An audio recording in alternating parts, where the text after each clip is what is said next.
The big man was semi-conscious and now sat against the wall, with blood dripping from a 6-inch wound caused by a metal bat. I watched him as he regained consciousness and noticed an angry man in front of me. "Damn it, this hurts.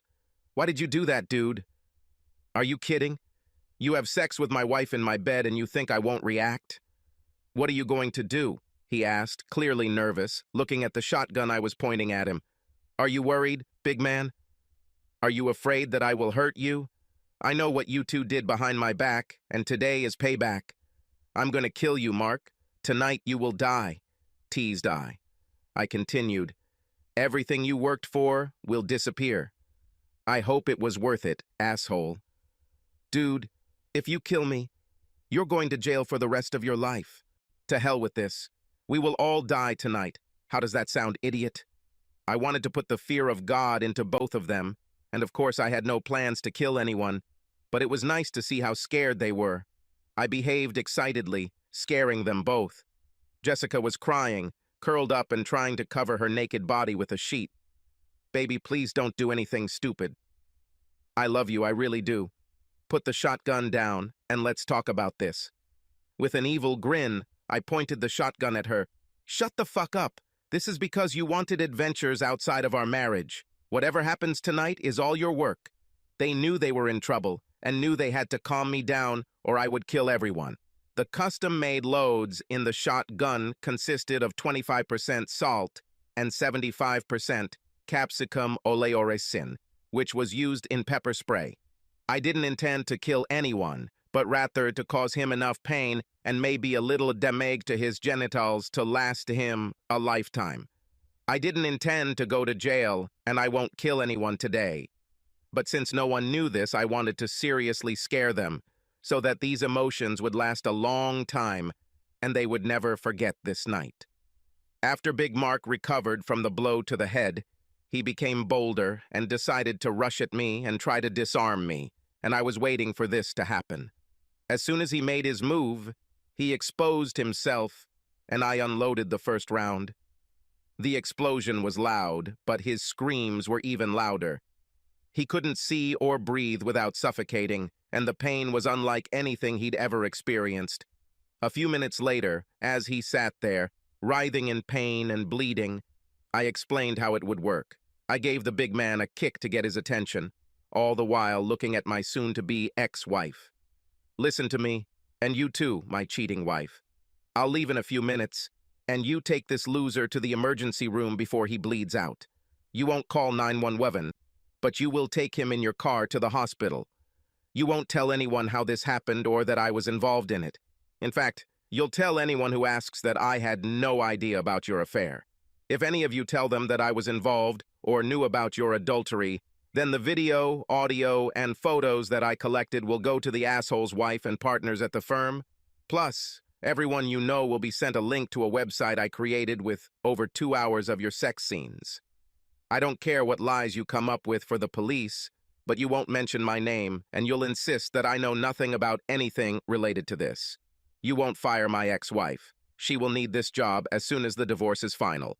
If you come after me or she refuses the divorce proposal, everything will come out. At this point, it won't matter who gets burned. Get him to the hospital before he bleeds, and remember what I said." I left the same way I came in, fixing the lock and closing the door. I put the bat and shotgun in the bat bag and slung it over my shoulder. I quietly headed out of the area. While riding my bike back to my office, I threw the bat and shotgun into different parts of the river. I then took off the surgical gloves I was wearing and threw them away before returning. Back at my office, I put the bike back in the car and was back at my desk by 9 a.m. I then went on my trip, saying goodbye to some IT employees who were working late. As far as anyone knew, my car never left the lot, and I sat at my desk all evening. It would be their word against mine, with no evidence if they ever accused me. Mark underwent surgery. He had to shave his head to get 18 stitches because he suffered a concussion from the blow. The story he told was that the last thing he remembered was walking home to his personal assistant with some paperwork and then ending up in the hospital. He told police he didn't remember seeing anyone or being hit. He kept his mouth shut, knowing that I could ruin his life and career. Jessica was beside herself and did not say a word about this incident. All she said was that she heard a gunshot, and when she went outside, she saw Mark lying there and she took him to the hospital because she didn't think there was time to wait for an ambulance. Neither could explain why he was naked, and both stuck to their stories. But Mark's wife didn't believe him, which soon became a big problem for Mark. I spent the afternoon removing the surveillance equipment, uploaded everything to an encrypted cloud server, and threw the equipment away. Any remaining evidence that I knew about their affair was now out of reach in the cloud. Jessica came in around 6 p.m. and found me in the living room with a bottle of my good whiskey in my hands. I sat quietly while she sat across from me on the couch. She looked broken and sad. I had never seen her like this, and for a brief second, I felt sorry for her. With tears in her eyes, she could not stand it and tried to explain everything.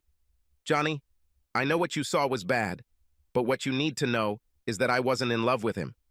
I know what it looked like and what I said, and it must have hurt, but you know me, and after sex, I need connection. I said it all to you in my heart.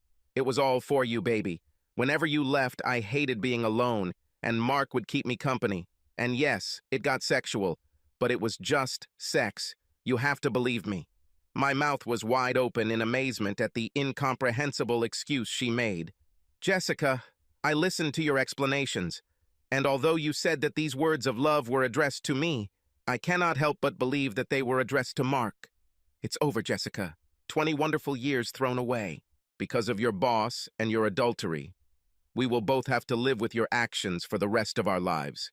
Thank you for the pain and suffering you caused me. I will always cherish it," I said sarcastically. "What do we do now?" she asked, and tears streamed down her face. "Well, we're done with you. I will never understand how you did what you did to me, or why. I'll have to live with this forever. There's no way I can forgive what you did, but I will keep my promise and not reveal your infidelity. Sarah and your parents will never know that they have such a woman instead of mother and daughter. I'll let you explain why we're getting a divorce, but I warn you, don't make me the bad guy. If you do this, it will end badly, because I will make sure everyone knows that you are nothing more than a cheating adulteress. I'm putting the house up for sale, and in the meantime, you need to find a place to stay. Since you ruined everything, you need to move out. I'm not asking. This is what you will do. Let me know where to send the divorce papers. Sign the papers, and don't resist the divorce. Otherwise, it will be painful for you and your boyfriend." Crying into her hands, she tried to speak. "He's not my boyfriend, and I don't love him. Can't we figure this out? Is there anything we can do? I know it's too late after what I did, but I can't live without you, and I'll do anything to keep us together. I never wanted to lose you. Please do not leave me. You know, Jessica, if it had only been about sex, there might have been a way to get back through counseling or separation. But what really ended my love for you was that you shared a love with him that was just for me. The words you said to him killed us and everything I ever felt for you. No, I will never forget or forgive your betrayal, and I will never want to see or talk to you again. Once the divorce is final, you will disappear from my life forever." After several hours begged forgiving her, she left the next morning and stayed with her mom and dad until the house was sold. Over the next week, the police questioned me and tried to get me to admit my involvement. I hired a lawyer and we told them that unless they provided some evidence of my involvement, I would no longer answer questions without a warrant. Since there was no evidence and I had an alibi, they left me alone. The incident was ultimately reported as a random burglary and assault. Jessica and her family called and begged me to reconsider. I was told that she loves me and cannot live without me. She's sorry. Please forgive her. Please sort it out, counseling, blah, blah, blah. I stopped answering their calls and didn't open the door when they came in. I changed my phone number and never spoke to any of them again. Yes, the loss killed me. Every second of separation was painful, but the memory of her betrayal and how she gave her love to another man was something that I could not come to terms with. Now, Jessica was a 42-year-old single mother who lived on her salary in a one-bedroom apartment. The pleasant life she enjoyed was gone. Her daughter and family had it all figured out and were unhappy with Jessica and her choices. They blamed her for the failed marriage. Jessica was now alone, as Mark was more interested in saving his own marriage. Mark treated her poorly at work and blamed her for his physical and marital problems. He could no longer work with her and transferred her to the administrative area with the same pay. Her new job was tedious and boring, and she no longer had the prestigious position to work with one of the partners. Word got around that she was one of Mark's ex-girlfriends, and she was treated as such. Now, with a job she hated, no prospects for promotion, no friends, no husband, and no family who blamed her for the divorce, she sank into depression. She cried every night alone, and I Missed You by Johnny with every fiber of his being. Her heart ached almost all the time, and she constantly thought about her actions and her loss.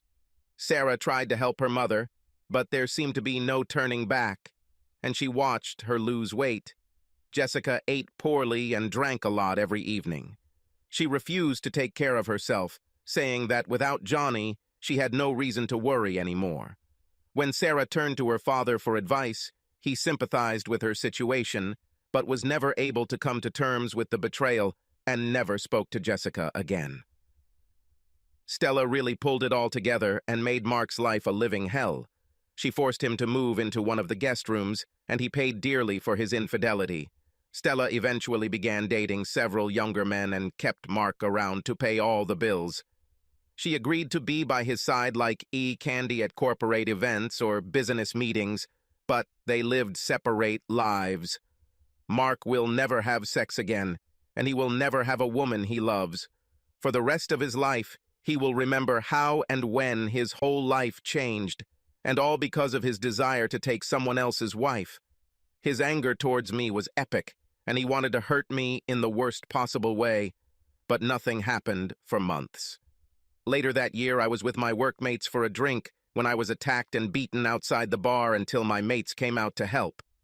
The attackers left before the police arrived, and I spent 2 days in the hospital with broken ribs and 20 stitches.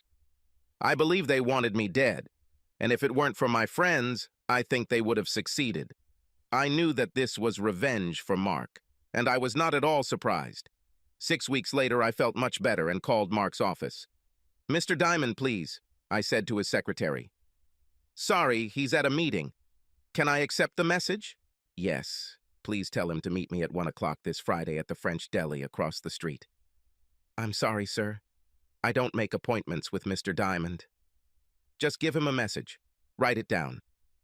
Friday, 1 p.m., French Deli. Be there alone.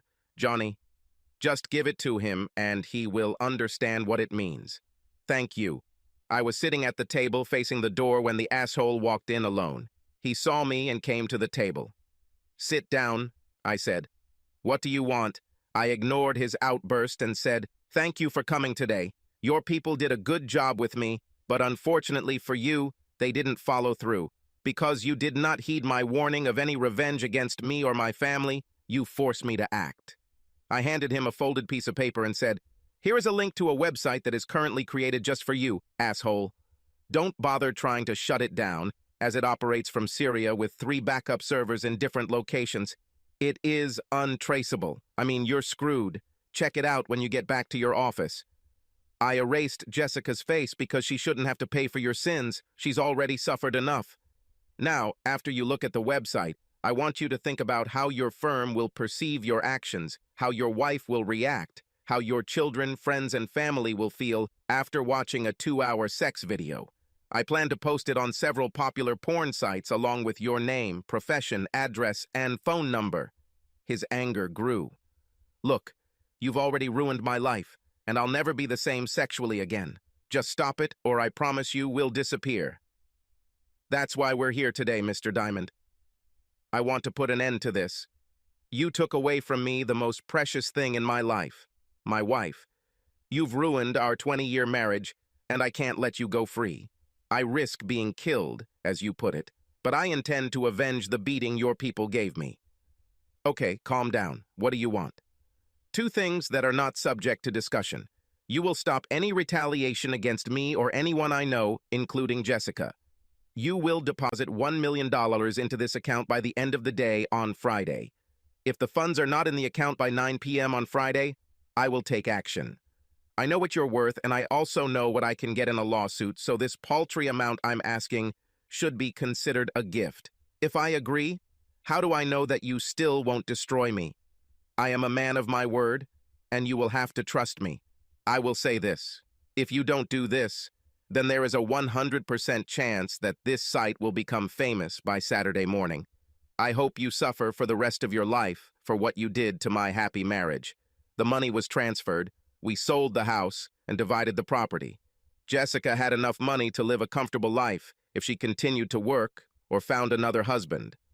Mark kept her working as part of our deal, but they were never close again. Jessica never remarried, rarely dated, and lived with the pain she caused both men.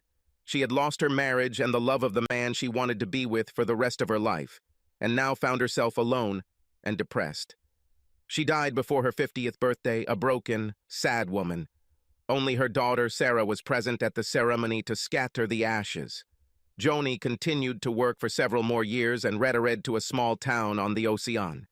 He married a nice woman who liked him mentally and sexually, but he could never replace the special love that only Jessica could give him. He never spoke to her again and only heard about her from Sarah, whom he adored. They talked every day and remained close, but Sarah rarely mentioned her mother because she knew her father still loved her and did not want to awaken his pain.